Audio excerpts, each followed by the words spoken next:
இன்றைய காலகட்டத்திலே இந்த தமிழகத்தை ஆண்டு கொண்டிருப்பது திராவிட முன்னேற்ற கழக அரசு. பொம்மை முதல்வர் ஸ்டாலின் முதலமைச்சராக பதவியேற்று இந்த தமிழகத்தை ஆண்டு கொண்டிருக்கின்றார்கள்.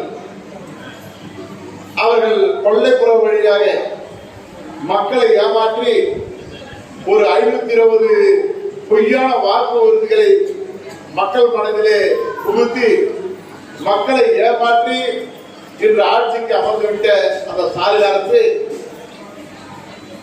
இங்கே 5 வருட காலமாக தேர்தல் 2 மாதத்திலே நாம் தேர்தல் சந்திக்க இருக்கின்றோம். இந்த 5 வருட காலமாக முதலமைச்சராக இருக்கிறோம். இந்த தமிழகத்தை முன்னேற்ற பாதையிலே கொண்டு செல்வோம் என்ற எந்தவித உணர்வும் இல்லாமல், பொறுப்பும் இல்லாமல், வாக்களித்த மக்களுக்கு உதவிகரமாக அவர்கள் வளர்ச்சி செய்கின்ற விதமாக ஆட்சி நடத்தாமல் இந்த தமிழகத்தையே சுடுகாடாக்குகின்ற ஊழல் மிகுந்த ஒரு ஆட்சியாக 5 வருடமாக நடத்தி கொண்டிருக்கின்றார்கள். அது அத்தனை பேருக்கு தெரியும். ஏன்னா இங்க வந்து ஒரு அத்தனை பேர் நிர்வாகிகள் 5 வருடமாக இந்த அரசு என்பது மக்கள் ஒரு எதிர்க்கின்ற அரசாக இந்த அரசால் மக்கள் வஞ்சிக்கப்படுகின்றார்கள். எனக்கு முன்னால் பேசியது போல இந்த 5 வருட ஸ்டாலின் அரசுல பெண்கள் தனியாக செல்ல முடியவில்லை. மாணவர்கள் இன்று சரியாக அங்கே பள்ளிக்கு செல்ல முடியவில்லை, அந்த காலேஜ் செல்ல முடியவில்லை என்றால் அங்கங்கே கஞ்சா பொருள் விற்பனை, கஞ்சாவுக்கு அடிமையாகி இன்று தன்னுடைய குடும்பத்தையும் தன்னுடைய கல்வியை மறந்து வாழ்கின்ற ஒரு சூழ்நிலையை இந்த அரசு உருவாக்கி கொடுத்திருக்கின்றது. இப்படி மக்களை வஞ்சிப்பதோடு மட்டுமல்லாமல் நம்முடைய கழகத்தினுடைய காவல் தெய்வமாக மக்கள் மனதிலே குடிகொண்டிருக்கக்கூடிய டாக்டர் புரட்சி தலைவி அம்மா அவர்கள் ஆட்சி நடத்துகின்ற பொழுது கூட அம்மா அவர்கள் சொல்லுவார்கள், உங்களால் நான், மக்களால் நான் என்று சொல்லுவார்கள். அப்படி சொன்னதோடு மட்டுமல்ல அவர்கள் சகோதரிகள் அதிகமாக இருக்கின்றார்கள். அவர்களுக்கு அவருடைய வாழ்க்கை தரத்தை உயர்த்த வேண்டும் என்பதற்காக விலையில்லா மிக்சி கொடுத்தார்கள், விலையில்லா நாளைக்கு தங்கம் கொடுத்தாங்க 8 கிராம்.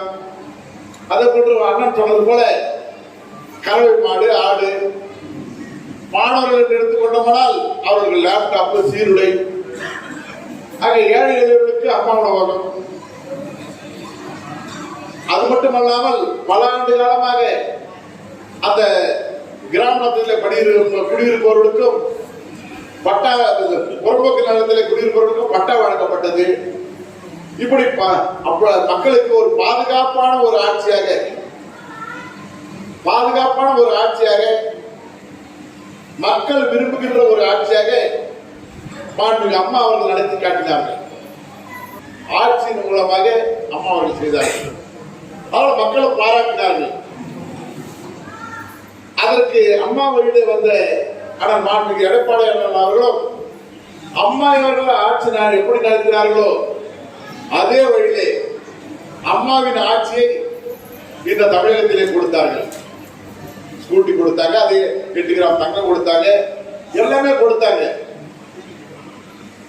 கொரோனா டைம், அந்த டைம்ல கூட அந்த மாணவர்கள் படிக்க முடியவில்லை என்பதற்காக அவர் படித்தோடு அப்படியே பாஸ் பண்ணிட்டாங்க. அந்த ரேஷன் கடையில் மாசமானா 1000 ரூபாய் கொடுத்தாங்க. அரிசி இலவசம், அது விலையில அரிசியா கொடுத்தாங்க.